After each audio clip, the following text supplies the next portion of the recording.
In today's video, I'm going to teach you how to make stencils with Microsoft Word. This is a simple and practical technique that you can use for school projects, decorations, posters, or fun art activities at home. With just a few supplies and a little patience, you can create clean, reusable stencil designs that look professional and easy to read. Before we begin, make sure you have the right materials ready. You will need a stencil-style font, a sheet of cardstock, and a hobby knife for cutting. A stencil font is important because it keeps the inside parts of letters connected so the design stays intact after cutting. You can download free stencil fonts online and install them on your computer before opening your document.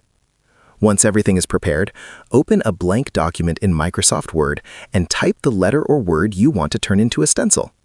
At first, the text will look small, so highlight it and increase the font size. Keep enlarging it until the letter fills most of the page. A very large size, such as several hundred points, makes the stencil easier to see from a distance and easier to cut later.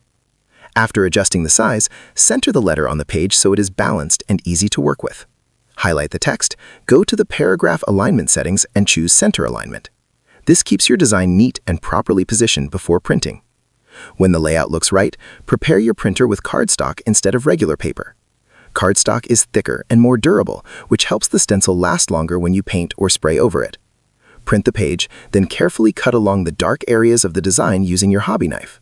Take your time, follow the outline slowly, and keep your hands steady for clean edges. Using a stencil font ensures that the center parts of letters stay attached, so your design keeps its shape after cutting. And that's all there is to making your own stencil in Microsoft Word. If you found this video helpful, let me know in the comments. Give it a like, subscribe to the channel, and don't forget to hit the notification bell.